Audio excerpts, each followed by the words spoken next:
nous passons à notre vidéo sur les goûters, comme promis. Donc nous avons déjà fait les petits déjeuners. Je vous avais dit qu'il y avait quand même pas mal de similitudes entre le goûter et le petit déjeuner. Bon, pas vraiment, on n'est pas les enfants ne sont pas complètement à jeun au goûter, ils ne sont pas derrière eux une longue nuit de sommeil. Ils ont juste leur repas, leur déjeuner qui remonte à il y a 3 ou 4 heures. Alors, le goûter, oui ou non? Ça dépend des enfants. Souvent, je vois des enfants qui me disent « Ouais, mais je prends pas le goûter tous les jours, des fois j'ai pas faim ou des fois j'ai pas envie. » Donc, même chose, il ne faut pas les obliger.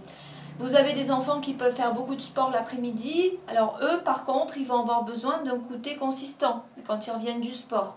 Par contre, s'ils rentrent à la maison et qu'ils ressortent faire du sport, il faut éviter de les bourrer avec un goûter trop consistant. Ils ne vont plus arriver à avancer. Donc, dans ces cas-là, la meilleure des solutions, on y revient, ça va être des fruits. S'ils mangent des fruits, ils vont être plus légers pour fournir un effort derrière et après il leur faudra un dîner plus consistant.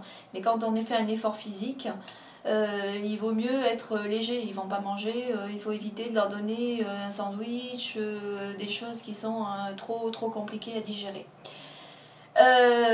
Donc on ne les oblige pas. S'ils font du sport, après le goûter, on essaie de donner un goûter qui leur apporte du sucre et si possible du sucre des fruits. Ça sera le meilleur des sucres, le plus assimilable et c'est là qu'ils pourront donner le meilleur d'eux-mêmes, surtout s'ils sont dans un sport avec compétition, entraînement, etc. Ensuite, qu'est-ce qu'on met dans le goûter? Ah oui, autre chose, avant de penser au contenu du goûter, c'est l'écart entre le goûter et le dîner. L'objectif, c'est que les enfants ne dînent pas tard et puissent se coucher tôt derrière et avoir une nuit et un repos digestif assez conséquent entre le dernier repas et le petit déjeuner. Voilà.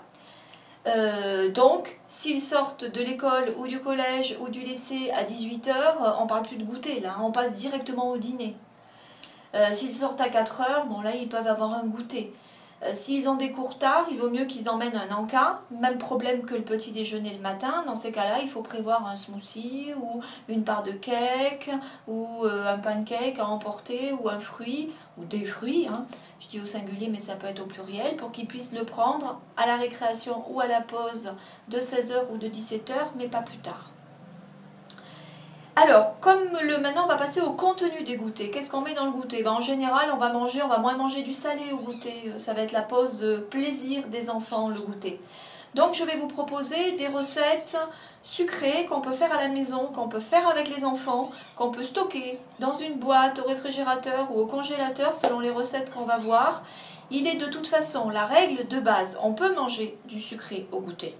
Il faut que ce soit pas trop près du dîner, sinon après on n'a plus faim et là on tombe dans le grignotage. Mais une règle de base importante, on évite les paquets de gâteaux achetés au supermarché ou à l'épicerie. Il n'y a que des cochonneries dans ces trucs-là, même dans les magasins bio, hein, faut pas croire. Hein. Regardez les notices des paquets de gâteaux des magasins bio, vous allez les payer plus cher. Mais vous aurez quand même des additifs, des agents texturants, vous aurez quand même tout ce panel de choses qui ne sont absolument pas faits pour nos organismes digestifs. Ils ne le connaissent pas, ils ne savent pas ce que c'est, on n'est pas fait pour digérer ça ni pour traiter ça. Et forcément, ça va gêner d'autant plus les petits organismes tout neufs de vos enfants. Il ne faut pas les habituer à ça. Alors ça ne veut pas dire qu'il ne faut jamais en manger s'ils vont à une fête d'anniversaire, s'ils reçoivent leurs copains. Ou une fois par semaine, enfin il faut avoir des petites occasions où ils auront un paquet de gâteaux dont ils ont envie. Mais vous allez voir que si vous les habituez à avoir des recettes de gâteaux, de pâtisseries, de cakes maison, si vous les faites, prenez le temps de leur apprendre à les faire avec eux, à les préparer avec eux, à choisir les ingrédients avec eux, ils vont se désintéresser complètement des gâteaux industriels, voire ne plus les aimer du tout, parce qu'ils vont retrouver leur instinct normal et naturel de trouver ça dégueulasse. Parce qu'à la base, il n'y a pas d'autre mot, ça n'est pas bon au goût. Simplement, on est habitué à ces goûts-là.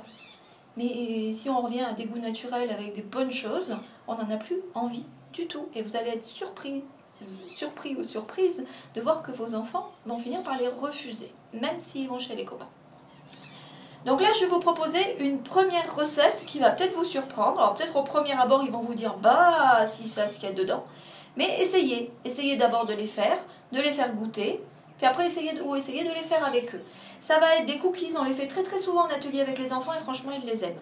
Ça va être une recette de cookies qui vont être sucrés avec des légumes. Pas n'importe quel légume. Il y a deux grandes catégories de légumes qui apportent beaucoup de sucre une fois qu'ils sont cuits. Et là aussi, ça va être de bon sucre. Ça va être la carotte ou la betterave. La betterave, ça donne une couleur sympa. Ça va vous faire des cookies qui sont un peu roses. Là, je vais vous proposer la recette avec la carotte. Souvent, les enfants aiment la carotte. Après tout, vous avez les carottes cake et je pense que beaucoup d'enfants aiment les carottes cake. Quand ils sont bien faits, c'est très très très très bon. Donc là, vous allez avoir des cookies avec une purée de carottes. Donc là, j'ai confectionné. Simplement, vous faites cuire les carottes à l'eau ou à la vapeur et ensuite vous les mixez. Là, j'ai mixé mes carottes avec du lait de coco et j'ai ajouté un petit peu de cannelle. On peut aussi ajouter une cuillère de miel. Et là, vous avez déjà un bon mélange sympa. On peut mettre un peu de vanille aussi. Ensuite, qu'est-ce qu'on va mettre? On va ajouter, là je vais ajouter, j'ai choisi, mais c'est optionnel, vous n'êtes pas obligé, j'ai de la pulpe d'orange.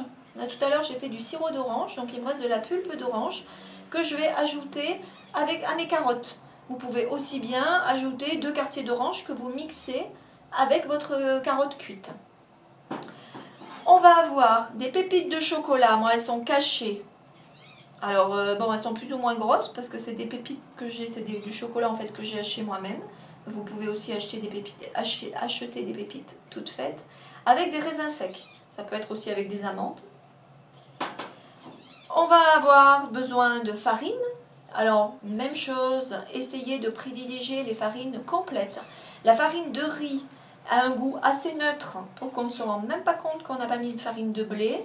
Et si vous achetez de la farine de riz complète, là, vous aurez tous les avantages des fibres du riz.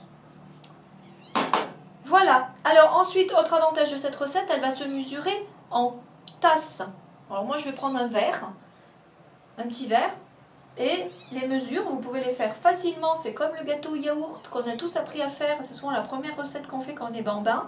Vous pouvez apprendre à vos enfants à faire ces cookies et ils vont pouvoir apprendre rapidement à mémoriser les proportions et à mesurer avec un petit verre ou une tasse. Alors, on va mettre une demi-tasse de farine. Donc moi, je vais mettre la moitié de mon petit verre en farine.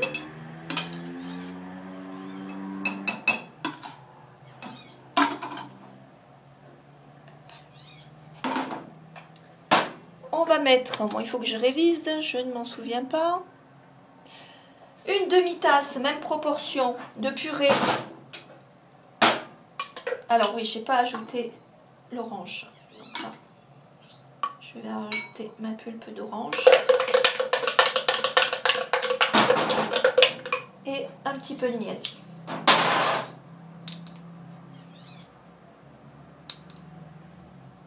Voilà, 2 bonnes cuillères de miel.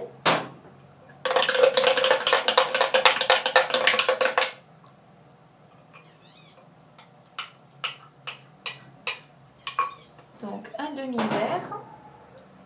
C'est tout simple, hein, on mélange tout et c'est tout.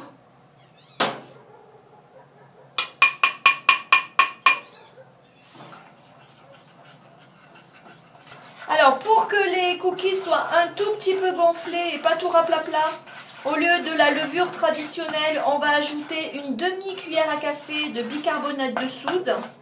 Voilà, ça fait un petit peu comme ça, une demi-petite cuillère. Ça va remplacer la levure.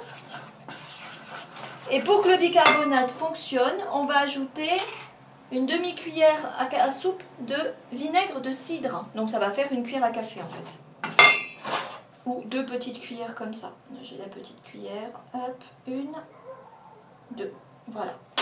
C'est l'acidité du vinaigre qui va faire fonctionner, qui va faire agir le bicarbonate de soude et qui va donner de la légèreté à la pâte.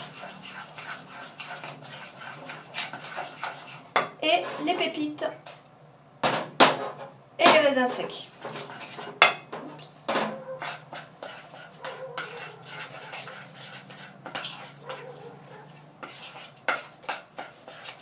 Voilà, et c'est tout. Là, j'ai mis peu de miel parce qu'il y avait du chocolat qui était déjà sucré et des raisins secs. mais vous pouvez ajouter un peu plus de miel si vous voulez, ou utiliser du sirop d'érable. Ensuite, on va former des petites boules sur une plaque de cuisson. Ça cuit pendant 10 minutes à 180 degrés et c'est prêt. Et ça, vous pouvez les garder pendant une semaine ou une dizaine de jours dans une boîte au réfrigérateur.